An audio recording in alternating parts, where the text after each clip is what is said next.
اللہ تبارک و تعالیٰ کی رضا اور خوشنودی چاہتے ہیں تو آخرت کی فکر تو کرنی پڑے گی، اس کے بغیر کوئی چارہ نہیں۔ زندگی ایک دن گزرنی ہے ضرور، آخرت کی فکر کرنی ہے ضرور، قبر میں میت اترنی ہے ضرور، قبر میں میت اترنی ہے ضرور،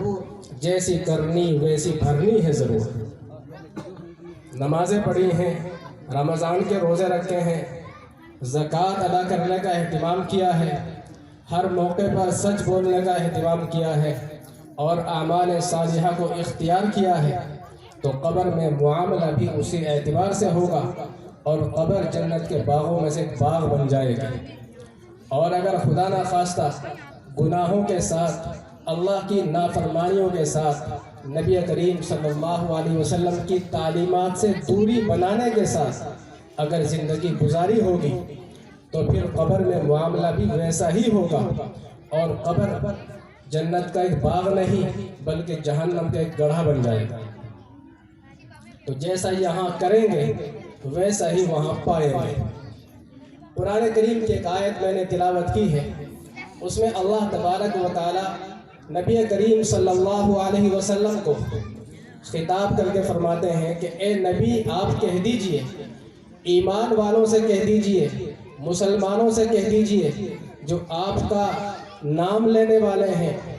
اور اپنے آپ کو مسلمان کہتے ہیں، ان سے کہہ دیجئے کہ اگر تم اللہ تبارک و تعالیٰ سے محبت کرنا چاہتے ہو، اگر تم اللہ تبارک و تعالیٰ کو راضی کرنا چاہتے ہو، اگر تم اللہ تبارک و تعالیٰ کو خوش کرنا چاہتے ہو، اگر تم اس کی خوشنودی چاہتے ہو، اور اگر تم اس کی محبت چاہتے ہو،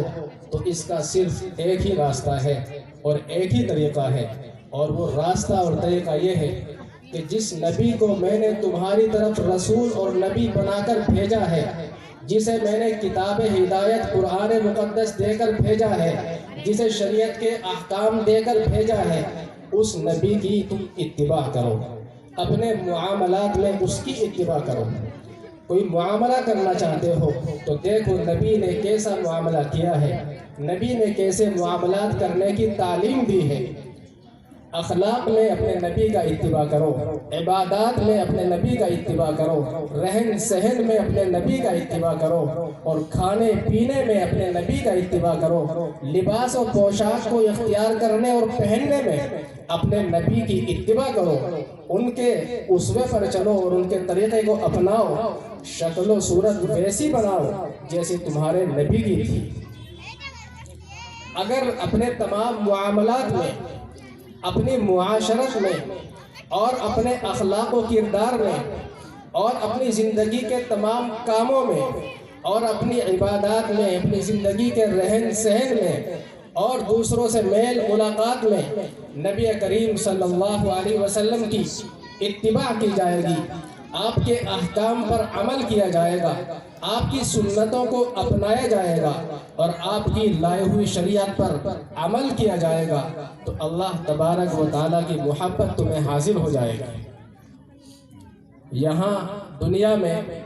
جب کوئی بڑا ہوتا ہے تو ہر ایک آدمی کی کوشش ہوتی ہے کہ اس کا قرب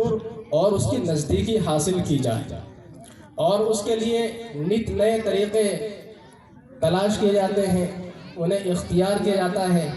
اور کوشش یہ کی جاتی ہے کہ کسی طرح ہمارے ان سے تعلقات قائم ہو جائیں اور وہ ہمیں پسند کرنے لگیں تاکہ اپنے دنیاوی کام ان کے ذریعے سے کرائے جا سکیں۔ تو اللہ تبارک و تعالیٰ تمام حاکموں کا حاکم ہے اور سب سے بڑا حاکم ہے، وہ ہم سب کا خالق اور مالک ہے، اس دنیا کو پیدا کرنے والا وہی ہے اور اسی نے ہمیں پیدا کیا ہے، ہماری زبان کے اندر بولنے کی طاقت اسی نے بخشی ہے، ہمارے کانوں کے اندر سننے کی طاقت اور صلاحیت اسی نے عطا کی ہے، اور یہ طاقتور جسم اسی نے ہمیں دیا ہے۔ تو ہر ایک انسان کی کیا یہ کوشش نہیں ہونی چاہیے کہ وہ اللہ تبارک و تعالیٰ کا قرب حاصل کرے، اس کی خوشنودی حاصل کرے، اس کی محبت حاصل کرے، اس کو راضی کرنے کی کوشش کرے۔ ہمارے بہت سے کام ہوتے ہیں اور ان کاموں کے لیے ہم دوسروں سے کہتے ہیں، لیکن ہماری توجہ اس طرف نہیں جاتی کہ سب کچھ اللہ تبارک و تعالیٰ کے ہاتھ میں ہے۔ یہاں دنیا میں جو کچھ بھی ہوتا ہے وہ اللہ تبارک و تعالیٰ کے حکم سے ہوتا ہے۔ اللہ تبارک و تعالیٰ کے حکم کے بغیر تو ایک پتا بھی نہیں ہل سکتا۔ اسباب ہم اختیار کرتے ہیں، لیکن اسباب میں تاثیر پیدا کرنے والی ذات اللہ تبارک و تعالیٰ کی ہے۔ آگ جلاتی ہے جب ہی جلاتی ہے جبکہ اللہ تبارک و تعالیٰ اس کے اندر جلانے کی تاثیر پیدا فرماتے ہیں، اور جب اللہ تبارک و تعالیٰ نہیں چاہتے تو پھر یہ آگ بھی نہیں جلاتی۔ حضرت ابراہیم علیہ السلام کو کفار نے آگ کے اندر ڈال دیا تھا، اسی آگ کے اندر ڈال دیا تھا کہ جو انسان کے جسم کو جلا دیتی ہے اور اس کا کوئلہ بنا دیتی ہے اور اسے ختم کر دیتی ہے۔ لیکن آپ سب جانتے ہیں کہ حضرت ابراہیم علیہ السلام کو اس آگ نے نہیں جلایا، اور بڑے سکون اور اطمینان کے ساتھ اس آگ کے اندر بیٹھے رہے، اور اس آگ نے حضرت ابراہیم علیہ السلام کو کوئی نقصان نہیں پہنچایا۔ تو آگ کے اندر جلانے کی تاثیر بھی اللہ تبارک و تعالیٰ پیدا فرماتے ہیں، اور جب اللہ تبارک و تعالیٰ چاہتے ہیں تو اس تاثیر کو چھین لیتے ہیں۔ تو اسباب ہم جتنے بھی اختیار کرتے ہیں ان میں تاثیر پیدا کرنے والی ذات تو اللہ تبارک و تعالیٰ کی ہے۔ ہم بیمار پڑتے ہیں، دوا استعمال کرتے ہیں، دوا کھاتے ہیں، تو دوا تو ایک بہانہ ہوتی ہے، شفا تو اللہ تبارک و تعالیٰ ہی دیتے ہیں۔ اللہ کے حکم